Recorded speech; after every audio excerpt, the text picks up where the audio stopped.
I guess we can get started with the introduction. So my name is Claire Ladd, and I am the Programs and Services Manager at the Massachusetts Nonprofit Network, or MNN. So thank you for joining us today.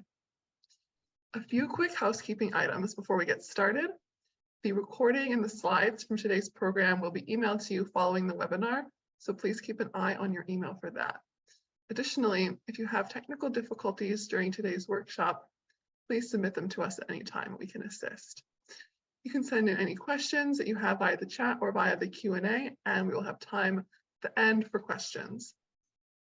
I also want to give a little background about us here at MNN.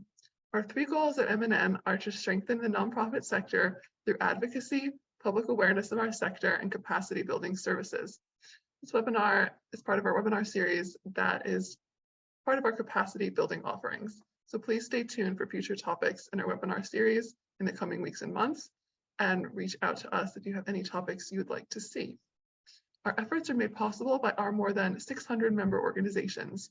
To those of you who are members, thank you for your partnership. And if you have not yet joined, but would like to take advantage of the different opportunities, such as trainings and cost savings, you can visit massnonprofitnet.org/join to find out more. So for today's webinar, it will be presented by Empower, which is the record keeper of the Massachusetts 401k core plan. The speakers are Luis Fleitas, Director of Thought Leadership at Empower, and Lisa Cardinal, who is the Massachusetts 401k core plan Sales Director. So now I'll hand it over to Lisa to get things started. Thanks, Claire. Hi, everyone. As Claire mentioned, my name is Lisa Cardinal, and I am the Massachusetts 401k Core Plan Sales Director. So I go around the state and I talk to nonprofit organizations, to the decision makers about this plan. I explain how it works. I talk about the benefits of the plan. And I'm going to talk for a couple of minutes at the end of this presentation. But the bulk of this presentation is going to be delivered by my colleague, Luis Fleitas, sorry about that. And as Claire mentioned, Empower is the financial service company who does all the record keeping and all the customer service for the core plan, for the 401k plan. And one of the other things Empower does is a lot of research on thought leadership topics. So that's what Luis is going to talk to you about right now. So I'll hand it over to Luis. Hi, good morning, everybody. I'm excited to be here. I'm responsible, my title is Director of Thought Leadership. I'm responsible for, kind of the research of thought leadership that comes out of Empower, and, it's housed and lives on empower.com under, it's called the Empower Institute, a very formal, big name there. But we really look into a whole host of topics that are really focused on creating insights and educational resources and understanding to really help improve the financial well-being and ultimate retirement readiness, retirement security for all Americans, for obviously for just participants, but at a broad level to kind of further that effort. I've been with Empower for a little over a year, but I've spent pretty much the majority of my career focused on research, consulting, thought leadership in the retirement space. So very focused on this and years of research, and certainly enjoy talking about this and looking into it. So moving on to today's topic, how are Americans faring? This past year, actually this past couple of years have been, from a research perspective, very exciting and very challenging at the same time.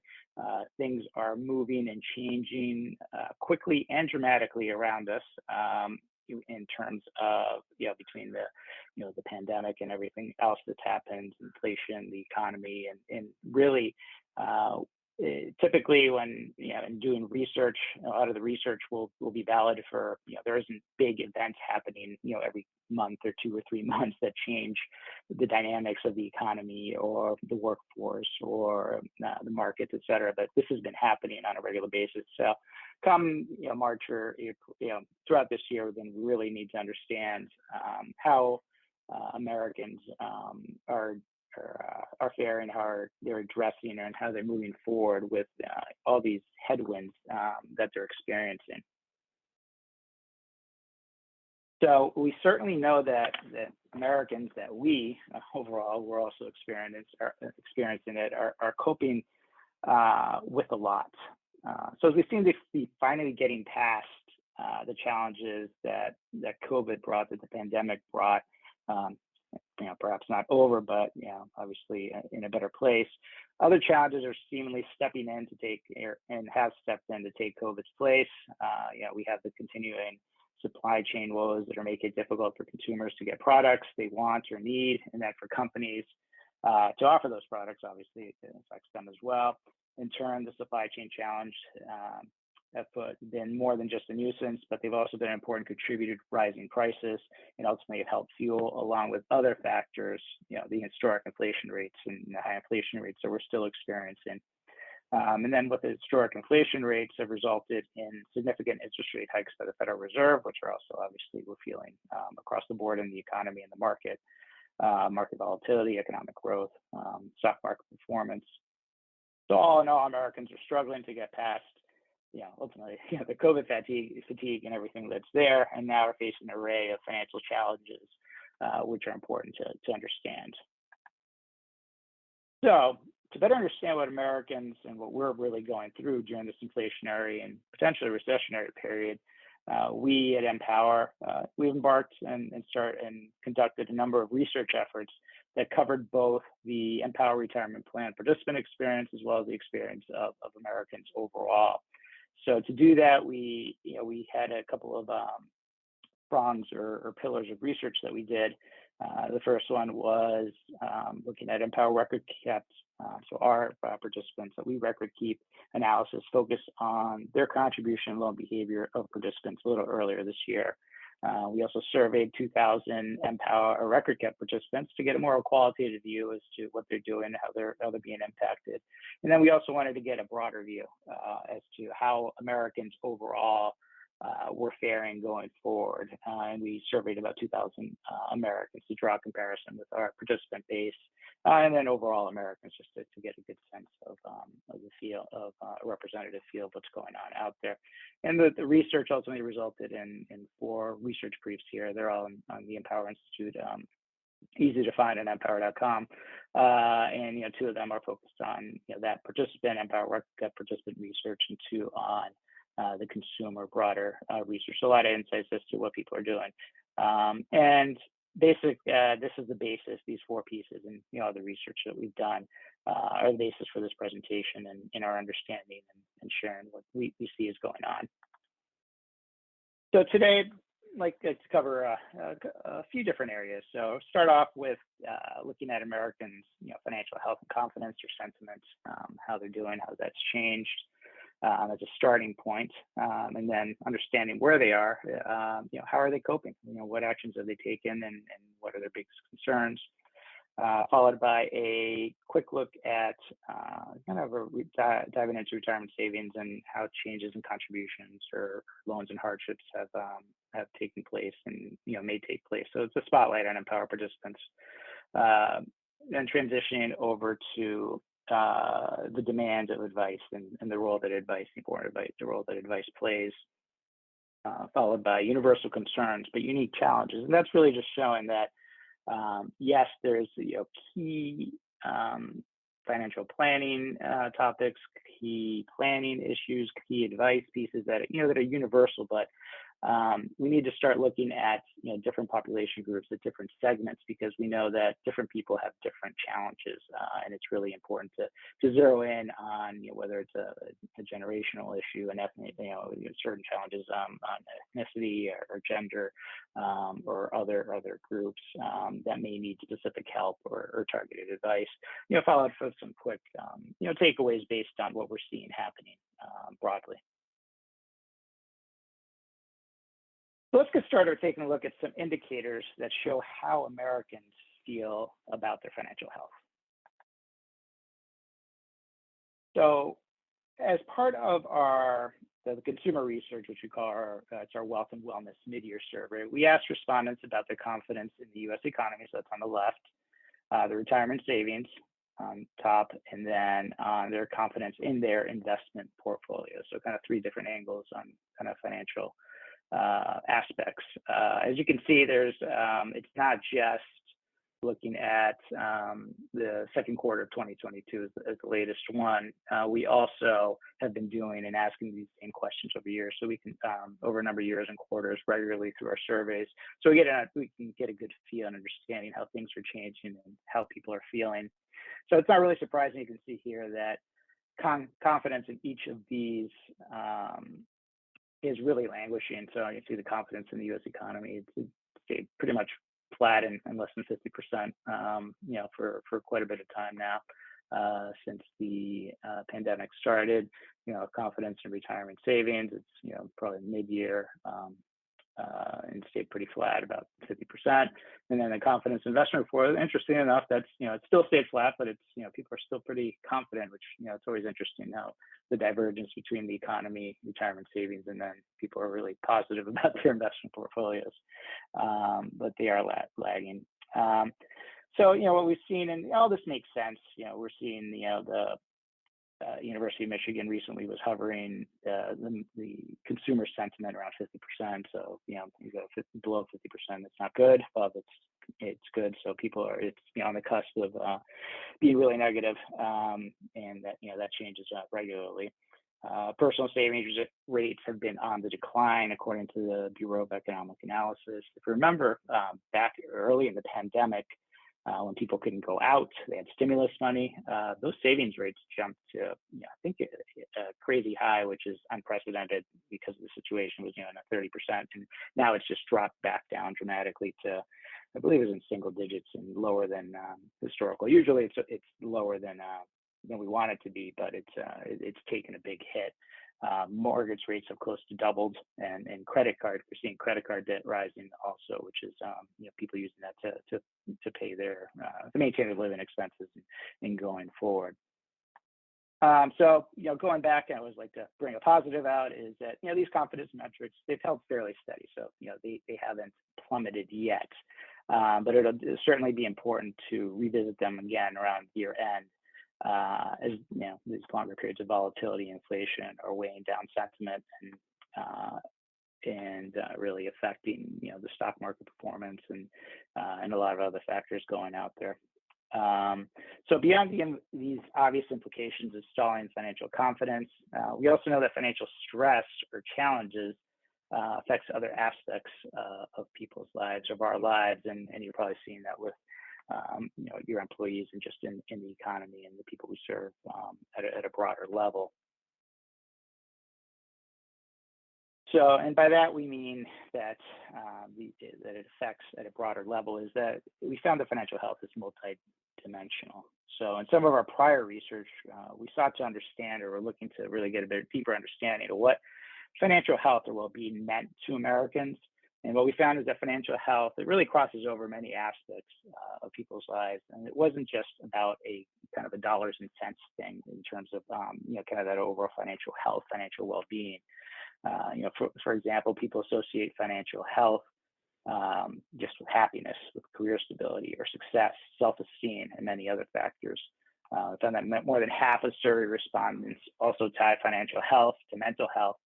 And that's especially growing challenges Americans cope with the past pandemic experience, and now the financial hardships brought about by inflation. So, kind of on the mental health side, we're seeing it on a day-to-day basis, and whether it's with children or with adults, and there's a shortage of mental health professionals to help the growing number of Americans that need to kind of manage through these difficult times, from the pandemic to these financial strains and stresses that are going on.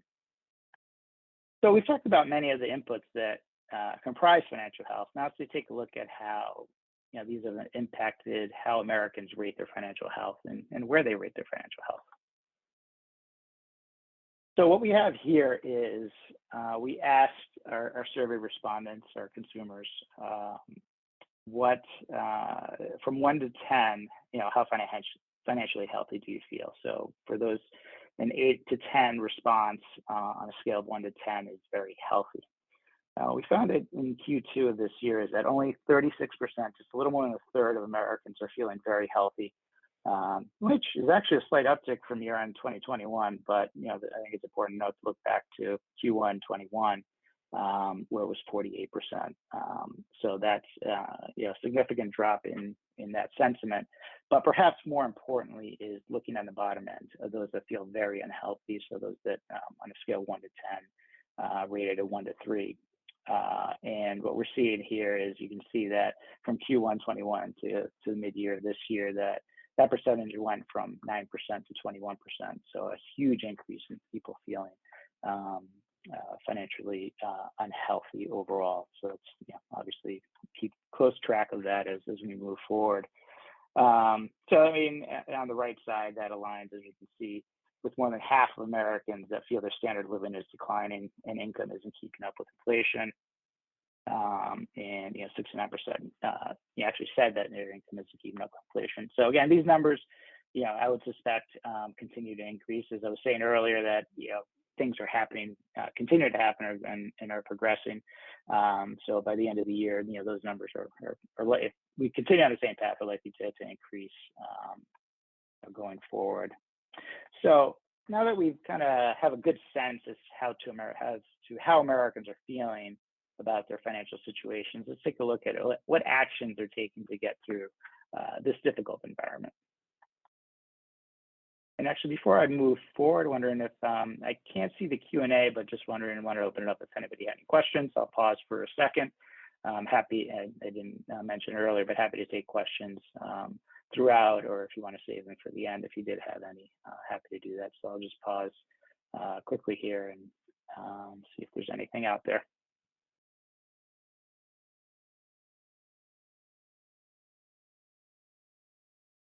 Okay. All right, well, we'll keep on going. So let's take a look at how Americans' biggest concerns and what they're doing to address inflation and recessionary concerns. So we asked what their top financial concerns were related to current events and the impact on their finances. Not a shocker. Rising inflation was 85%, so getting close to universal. Geopolitical conflicts, with Ukraine, and a bunch of different levels. 3/4 of people said that was a very big concern, and obviously that continues to impact as that conflict goes on, and the energy crisis in Europe is spilling over along with a lot of other concerning issues.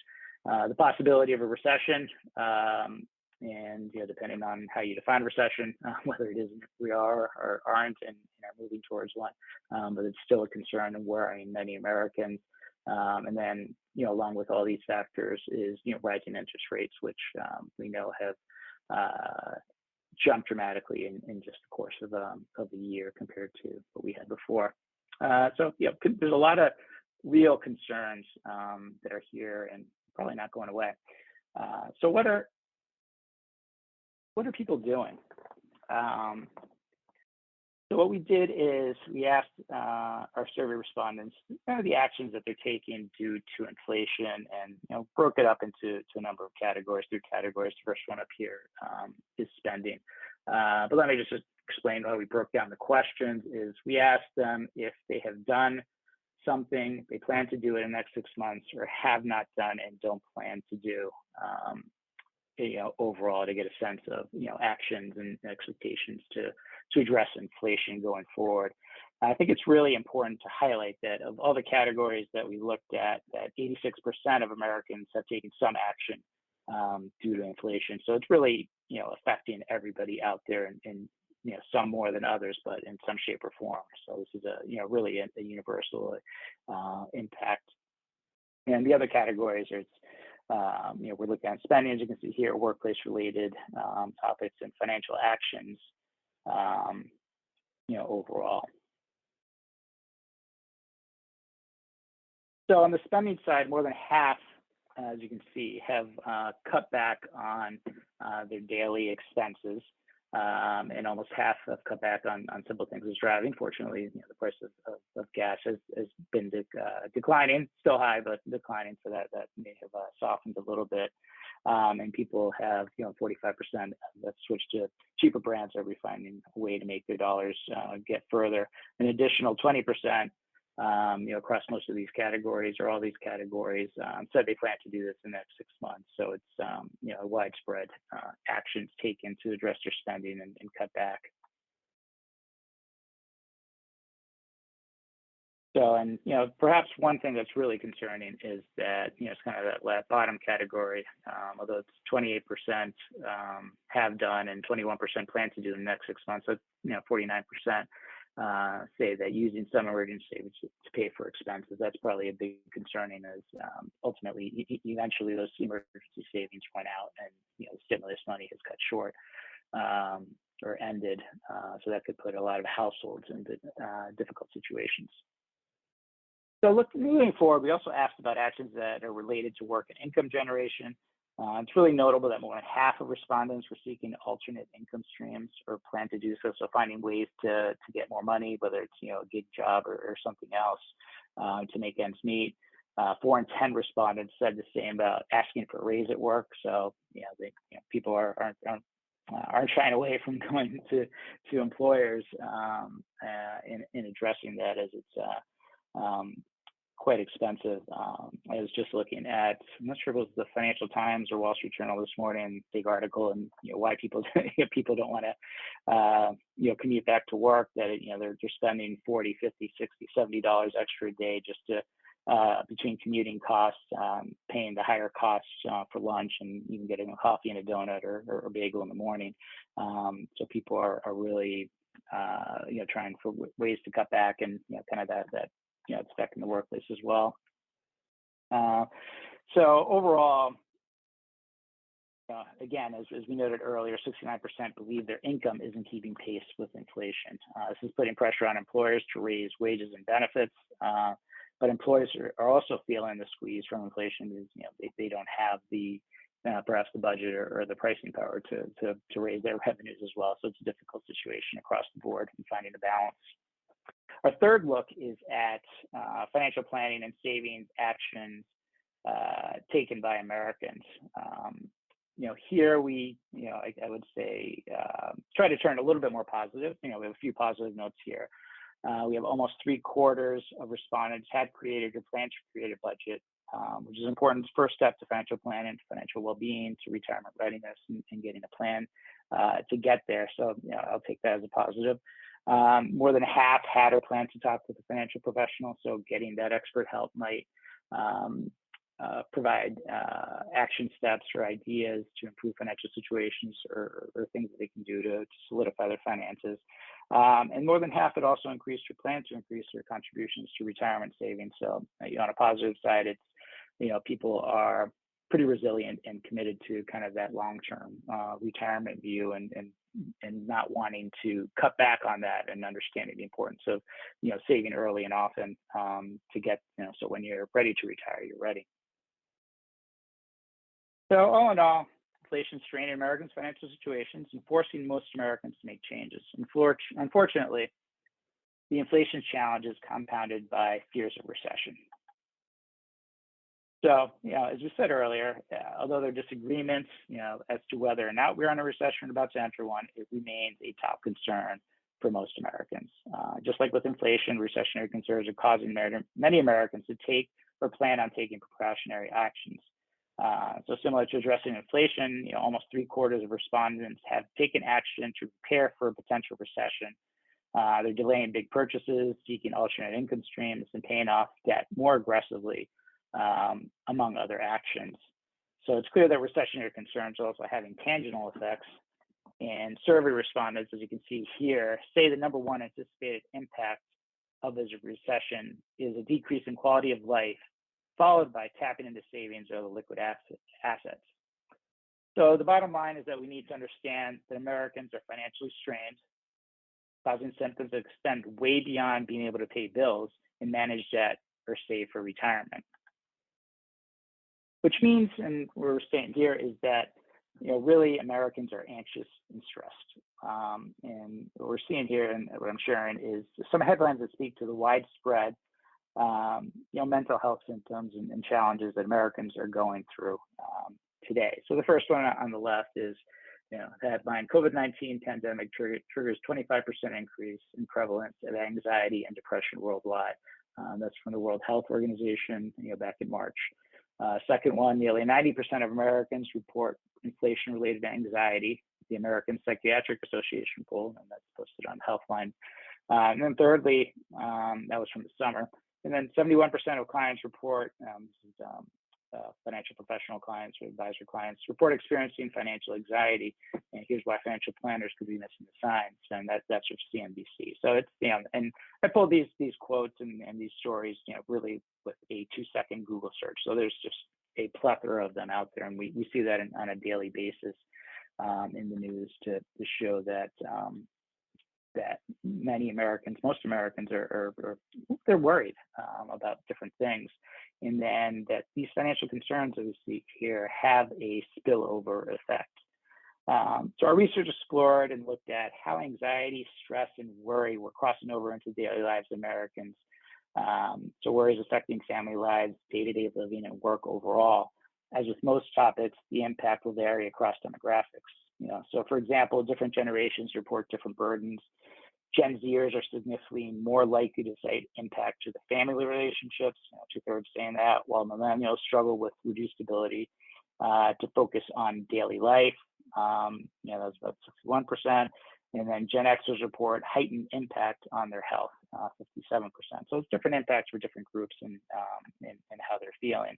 And then overall, baby boomers, they report, they're able to weather this a lot better, it seems, report a lesser impact from being worried, but their health is affected the most. And, but that category will only 43% of them said compared to the others.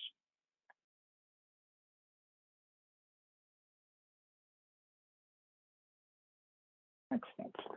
So now we've looked at how Americans overall are faring, what their concerns are, what their sentiment is, what actions they've taken. So let's take a little bit of a shift now to how participants on Empower's record-keeping platform are doing.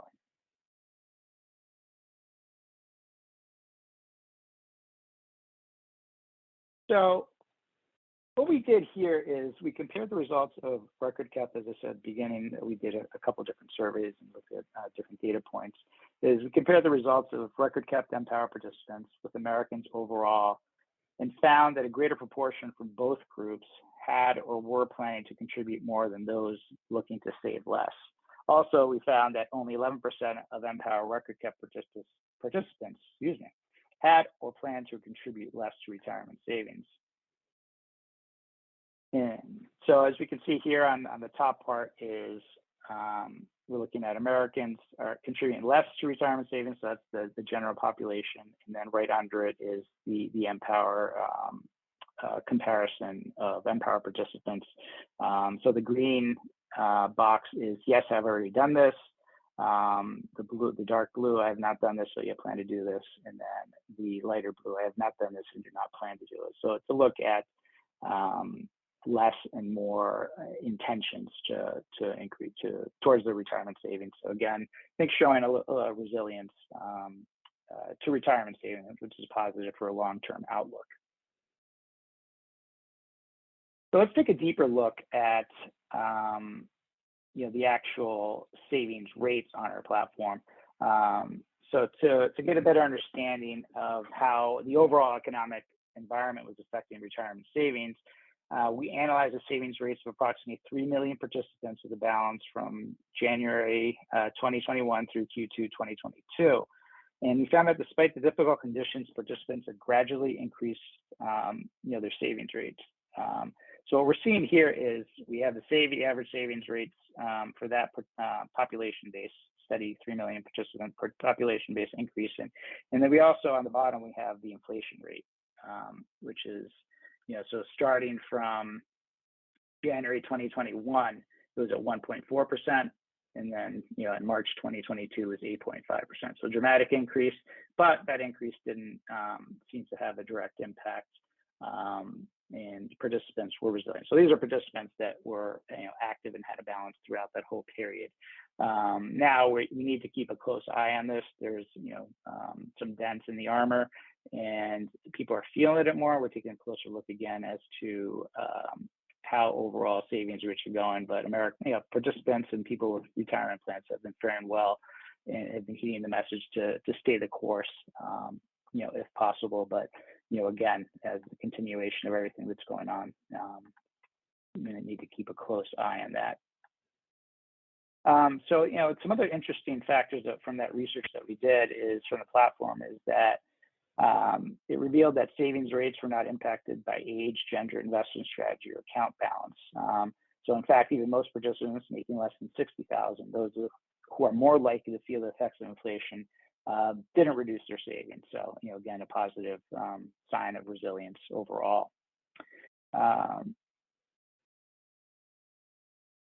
Let's move on from there to the other side of it. So we took a look at the contribution side and savings rates. Now let's take a look at loans and hardship. So we also wanted to study if everything that's going on was affecting loan and hardship withdrawal behavior. And what we found is that the number of loans and hardships increased sharply between Q1 21 and Q1 22. One thing to note is, so we can see here on the top of the hardships, the number of hardships, 88% increase, the dollar amount that actually experienced a decrease in terms of how much was taken out. And then with loans, the number and dollar amount again and the change.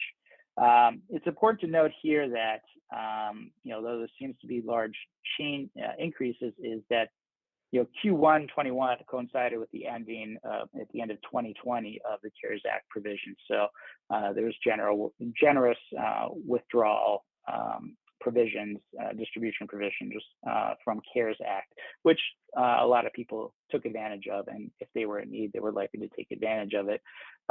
So we're postulating that there was probably a dip in the first quarter of 21 in terms of the hardships and loans taken out, and then you kind of move back to a normal cadence. So that's part of perhaps why it's important to monitor, but there may not be undue concern about too many loans and hardships being taken out. The second piece is, obviously, the increase is, we don't want it to increase, but it's still at a relative level. It's of the population base, it's a small percentage, going forward.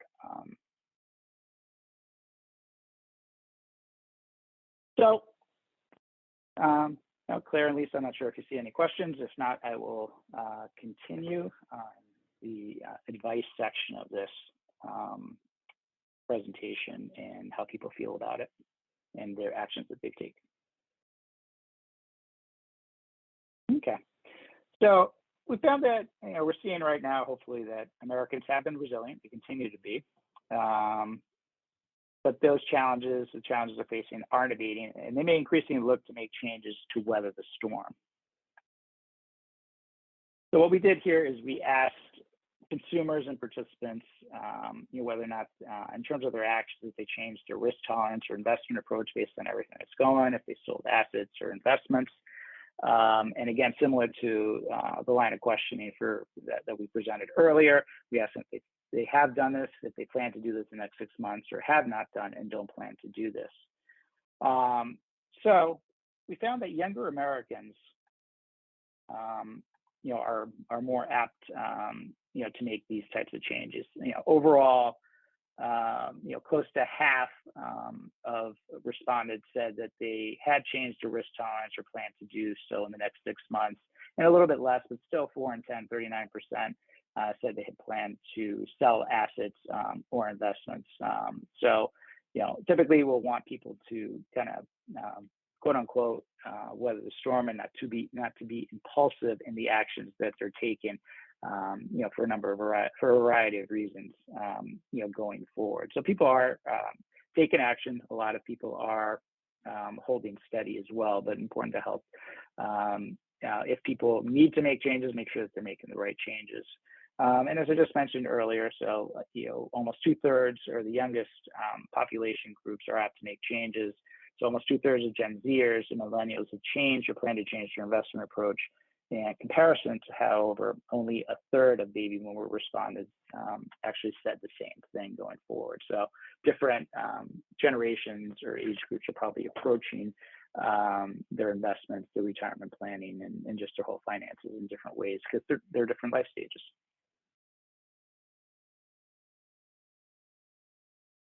So, again, there are some silver linings here and there, and we know that we found that employees are hungry for advice and value advice. Our survey results show that more than half of Americans wish they would have gotten financial advice earlier, and this feeling is shared by a majority across genders, generations, and ethnicities. So really, you know, looking at all different population segments, that a majority of people really wish they'd gotten that financial advice earlier to make better decisions and be better positioned for situations like this. So what this tells us is it's critical to make it easier for Americans to access advice, make them aware of the advice resources that that they can access outside of the retirement plan, but within the retirement plan, whether it's educational guidance or advice delivered in many different formats that retirement providers can do or employers can help with going forward.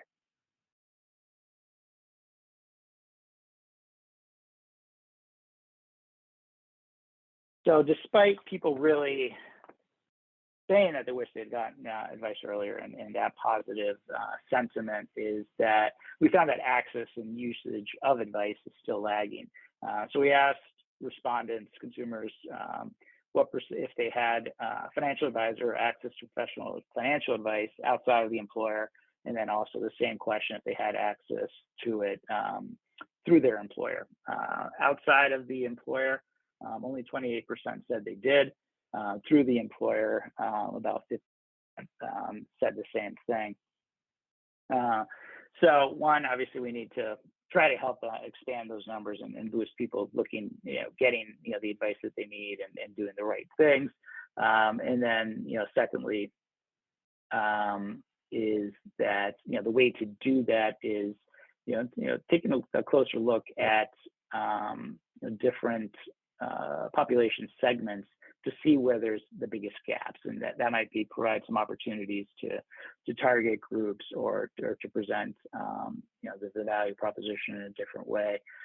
So we looked at gender, generation, ethnicity, marital status, and whether or not somebody's a caregiver to a family member.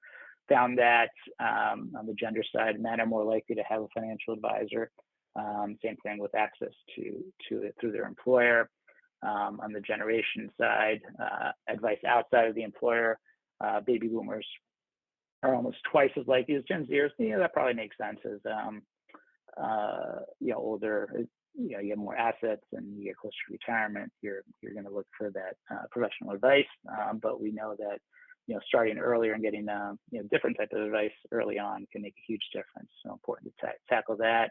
On the ethnicity front, Black Americans are the least likely. Only 14% said they had, half of the average, and much less than white Americans at 32% advice outside of the employer.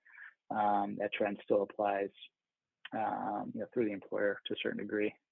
Marital status: married people are more likely than never married to have that advice. And then, on the caregiving front, those providing caregiving, more likely than those not. And again, that makes sense because they need more help, going through this thing. So a lot of interesting stats to just really highlight just the uniqueness of the population base and needs and how to target them.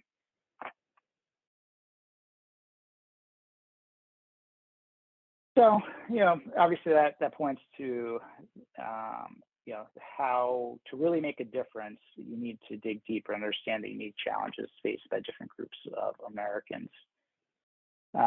So we can deepen this understanding of client challenges by studying and looking at different population groups. So, and that's where segmentation and can lead to deeper client understanding. Their basic demographics such as generations, income, assets, and other high-level ones. But there are also other types and segmentations that can really help move the needle, like ethnicity, even first-generation American status, household and marital structure, and many others. So we presented a number of core breakouts that that could provide the insight to get a deeper understanding of client needs or employee needs, going forward. So the key is to understand all these groups and find targeted ways to support them. And it's certainly, be the first to admit it, challenging to obtain the needed data to make a difference. But through surveys, working through retirement plan vendors, company-wide resource groups, influencers in a company or organization, and other avenues, it's possible to help move the needle and perhaps address some of these gaps with different groups and segmentations. So building upon kind of the unique targeting and segmentation that's needed, is we took a look at the financial confidence of Americans. In this situation, those that feel very healthy, very financially healthy across a few demographics, that clearly highlights groups that could benefit more from assistance. So we looked at, on the top left, gender, and under that, feelings of financial health based on income, generational view, and then by marital status. So as we can see here, on the gender side, that men feel significantly more financially healthy than, or greater proportionally than females, 43% versus 28%. Not surprising, feelings of financial health also increase with income. Those that less than 50,000 in income, only 15% felt very financially healthy. Obviously, that jumps up substantially, but even those with over 100K in income, just about half of them feel very financially healthy. So even higher income individuals, are struggling during these times. Mixed bag with, generationally, Gen Zers feeling the least financially healthy, across the board. And then, going back to the point that we brought up earlier and talking about married or marital structure, is that married or somebody with civil union or living with a partner, they're feeling more financially healthy than somebody that's never married, going through it alone, or a divorced, separated, or widowed as well.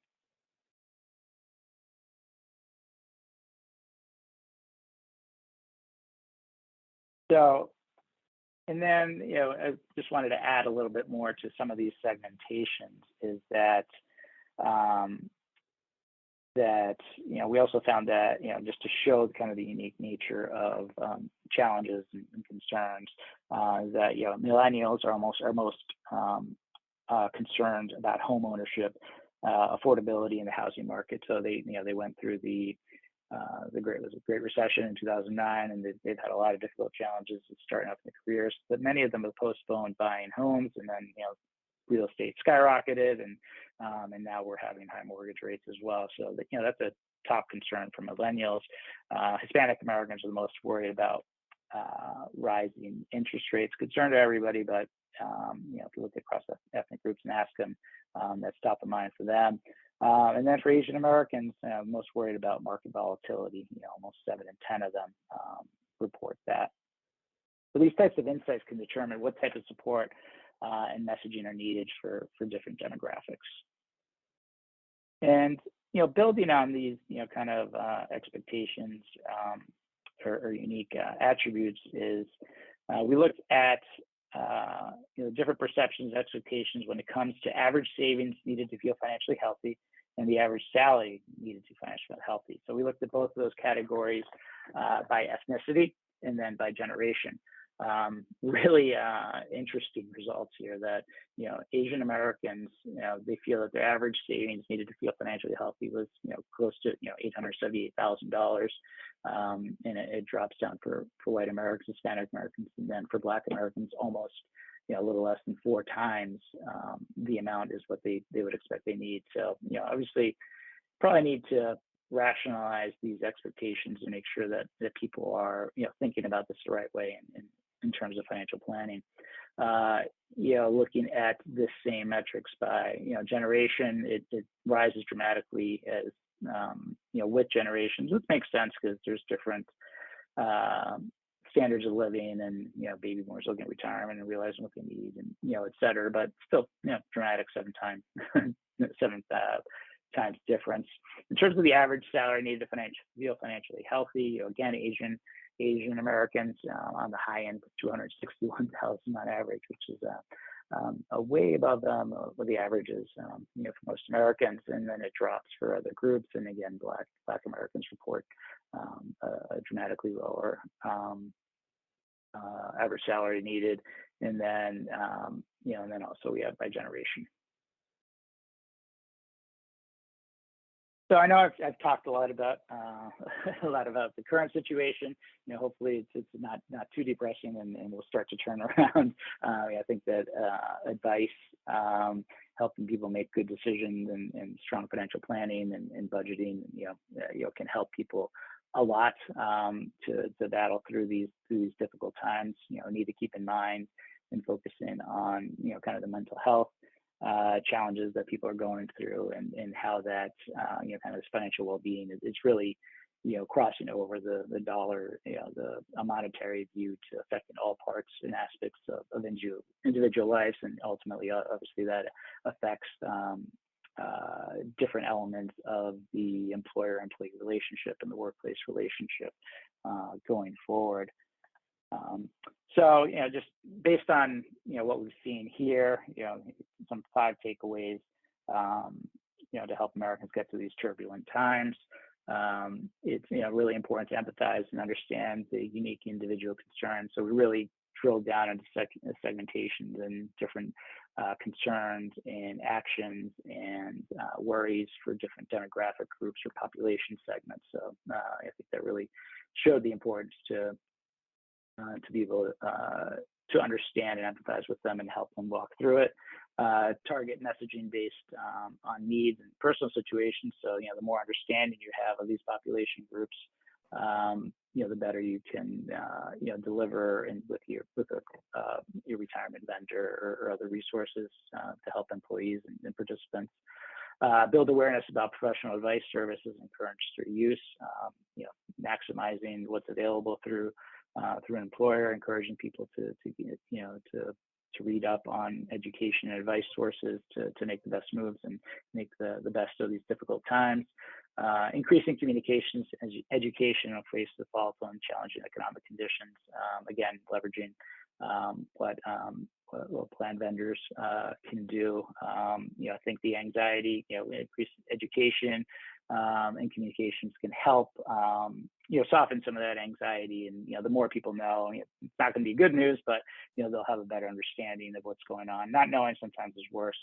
And then discourage impulsive financial actions, typically in favor of staying the course. And that plays off of, getting the advice, getting the education out there for people to really, take those, the correct next steps.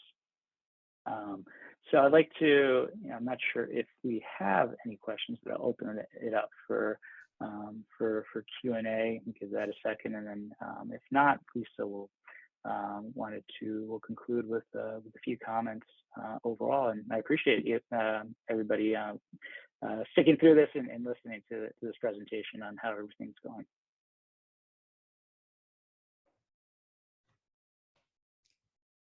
So any questions for Luis?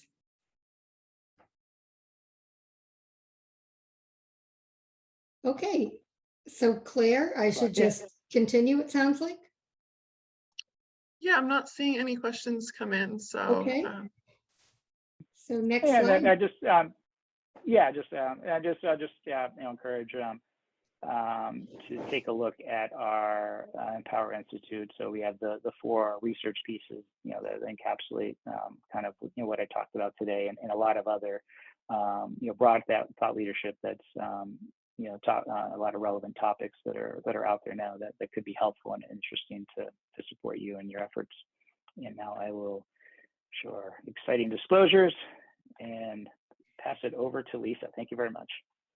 Perfect. Thanks, Luis. All right, I'm just going to take a couple of minutes. Now, we know that financial health is important. It affects overall happiness, mental health, self-esteem, and we know that people are still prioritizing saving for retirement. So here's where you can come in and help, and here's where the core plan can help. So the core plan is a 401k that the Commonwealth of Mass built specifically for nonprofits in Massachusetts with 20 or fewer employees. So it's a great plan for you to join. You know, it's important to offer employees benefits. Not all benefits are the same. Not all retirement plans are the same. One of the unique features of this plan is it was built for you. So you know that all changes that are made over time to this plan as the plan evolves will always be in your best interest. Also, the Commonwealth serves as the plan fiduciary, usually the employer does. So that is transferring a lot of liability and responsibility off of your plate, which is a very unique benefit. So there are lots of different ways you can offer this plan. You can make an employer contribution, or if it's not in the budget, you can still set up this plan for employees to contribute their money and get some tax benefits. So it really is a great plan that's been very well received, and I would love to speak to anybody who is interested in learning more. My contact information is right there on the slide, so you can write that down. And I'm happy to take any questions now if there are any. Okay. Again, I hope, you know, I'm here to help if anyone's interested. And Claire, back to you. Great, thank you. And thank you to Lisa and Luis for today's presentation. I'm glad you could join us to share such great information. And thanks to everyone for joining. We will be sending out the recording and slides, so keep an eye out for that follow-up email. And enjoy the rest of your week. And thanks again to everyone.